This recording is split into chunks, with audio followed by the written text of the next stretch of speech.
Hi hello welcome back to ప్రియానవేండి. ఏంటి చేతిలో వంకాయ పెట్టుకోవాలని చూస్తున్నారా? ఈ మధ్య యూట్యూబ్ లో ఇన్స్టాలో చాలా ట్రెండ్ అయిన వంకాయ పెరుగు పచ్చడి అయితే ఈ రోజు నేను ట్రై చేస్తున్నాను. ఈ రెసిపీ ట్రై చేయడం కోసం మార్కెట్ అంతా తిరిగి ఈ వంకాయలు అయితే తీసుకున్నానండి. ఇవి 2 వంకాయలే కేజీ 100 గ్రాములు పడ్డాయి. ఈ వంకాయల్ని రౌండ్గా అయితే కట్ చేసుకుంటున్నాను. ముందుగానే ఒక బౌల్ లో కొంచెం మిరప్పొడి, కొంచెం ధనియాల పొడి, జీలకర్ర పొడి, కొంచెం సాల్ట్, కొంచెం ఆయిల్ వేసి కలిపి పెట్టుకున్నాను. అలా మిక్స్ చేసుకుని వంకాయలకి ఈ విధంగా పట్టించి ప్లేట్ లో పెట్టి పక్కన పెట్టుకున్నాను. ఇప్పుడు స్టవ్ ఆన్ చేసి ఒక పెనం పెట్టుకుని అందులోకి తగినంత ఆయిల్ అయితే వేసుకుంటున్నాను. ఈ ఆయిల్ బాగా హీట్ అయ్యాక మనం ముందుగా అప్లై చేసి పెట్టిన వంకాయల్ని ఒక్కొక్కటిగా వేసుకొని 2 వైపులు బాగా కాలే వరకు వంకాయల్ని సిమ్ లో పెట్టుకుని ఈ విధంగా కాల్చుకోవాలండి. ఈ వంకాయలు ఎంత కాలితే అంత రుచి అయితే అనిపించింది నాకైతే. మనం కట్ చేసి పెట్టిన వంకాయలన్నీ ఈ విధంగా స్ప్రెడ్ చేసుకుంటూ కాల్చుకొని పక్కకు తీసి పెట్టుకోవాలి. అయితే కొద్దిగా నూనె ఎక్కువ వేసినాను అనుకుంటున్నాను.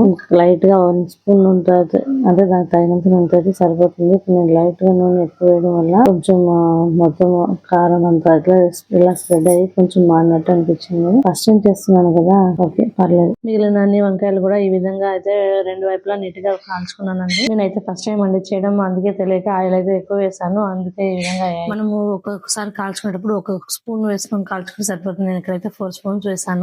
అందుకే నాకు ఈ విధంగా అయితే మొత్తం స్ప్రెడ్ అయిపోయింది. కాబట్టి ఎవరైనా చేసే వాళ్ళైతే ఒక్కొక్క స్పూన్ వేసుకొని చేసుకున్నారంటే బాగుంటుంది. ఒక చిన్న మగ్గులో పెరుగు, కొద్దిగా మనం మసాలా ప్రిపేర్ చేసుకున్నాం కదా, ఆ మసాలాను కూడా వేసి మిక్స్ చేసుకొని పక్కన పెట్టుకోవాలి. మళ్ళీ మిగిలిన వంకాయలు కూడా ఇదే విధంగా కాల్చుకోవాలి. తర్వాత మళ్ళీ కొద్దిగా ఆనియన్స్ చిన్న చిన్నగా కట్ చేసుకోవాలి. కట్ చేసుకున్న ఆనియన్స్ ని పక్కన పెట్టుకొని వంకాయలన్నీ వేయించుకున్న పెనాన్ని మళ్ళీ తీసి నీట్ గా వాష్ చేసుకొని మళ్ళీ పోపు అయితే పెట్టుకుంటున్నాను. ఇప్పుడు వంకాయలన్నీ ఫ్రై చేసి పక్కన పెట్టుకున్నాను. పెరుగు పులుసు కూడా నీట్ గా కలిపి పక్కన పెట్టుకున్నాను. ఇప్పుడైతే మళ్ళీ కడిగి పెనం పెట్టుకుంటున్నాను. మళ్ళీ పెనం పెట్టి కొద్దిగా ఆయిల్ వేసుకున్నాను. కొద్దిగా ఆవాలు, ఉద్దిపప్పు, ఎండుమిర్చి, కొద్దిగా ఇంగువ, మనం తరిగి పెట్టుకున్న ఆనియన్స్ కొద్దిగా వేసి బాగా గోల్డెన్ కలర్ లోకి వచ్చే వరకు వేయించుకోవాలండి. ఆనియన్స్ కొద్దిగా వేగాక కొద్దిగా కరివేపాకు వేసుకొని అవి కూడా కొంచెం వేగే వరకు వేయించుకోవాలి. ఆ తర్వాత ఫ్రెష్ కొత్తిమీర ఉంటే కొద్దిగా తీసుకొని నీట్ గా వాష్ చేసుకొని అవి కూడా చిన్న చిన్నగా కట్ చేసుకొని ఆ కొత్తిమీర కూడా కొంచెం స్ప్రెడ్ చేసి వేసుకుంటూ వేయించుకోవాలి. కొంచెం పచ్చివాసన, కరివేపాకు, కొత్తిమీర అన్ని పచ్చివాసన పోయే వరకు మళ్ళీ వేయించుకోవాలి. ఇంగువ అయితే నేను ప్రతి ఒక్క పోపులో అయితే వేస్తానండి. పప్పు సాంబారు,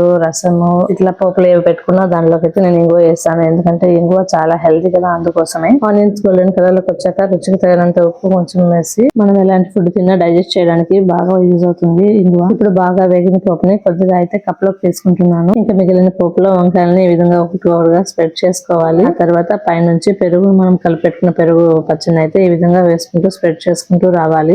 అట్లా వంకాయలన్నీ మునిగే వరకు అయితే స్ప్రెడ్ చేసుకోవాలి. నేనైతే కొంచెం నీళ్ళగానే గ్రేవీగానే చేసుకున్నాను. మళ్ళీ మనం తీసి పెట్టిన పోపును కూడా ఈ విధంగా స్ప్రెడ్ చేసుకొని మిగిలిన వంకాయలను కూడా ఇదే విధంగా ఒక్కొక్కటిగా స్ప్రెడ్ చేసుకొని మళ్ళీ ఉన్న పెరుగు పులుసునంతా దాంట్లో వేసేసి ఒక 10-20 మినిట్స్ అదే విధంగా వంకాయలని ఊరబెట్టాలి. అలా ఊరిన వంకాయలు వేడి అన్నంలోకి వేసుకొని తింటుంటే ఆహా ఏముంటుందో తెలుసా, సూపర్ గా అయితే ఉందండి. చాలా బాగుంది టేస్ట్ అయితే. మేము టేస్ట్ చేసాం కదా, నేను నోట్లో పెట్టుకుంటే ఏ విధంగా కరిగిపోతుందో ఆ విధంగా చాలా మెత్తగా అయితే కరిగిపోయిందండి. చాలా బాగుంది టేస్ట్. మనం చేసుకోవడం కూడా చాలా ఈజీ. ఒక వంకాయ, పెరుగు ఇవి ఉంటే చాలా అనమాట. చాలా ఈజీగా త్వరగా చేసుకోవచ్చు. కూరగాయల రారాజు ఎవరంటే వంకాయ అనేది ఎందుకే అన్నారేమో. మీరు ఇంకా ట్రై చేయలేదా? ట్రై చేయకుండా ఉంటే ఒకసారి ట్రై చేయండి. మీకు ఈ వీడియో నచ్చినట్లయితే సబ్స్క్రైబ్ చేసుకోండి. Thanks to all.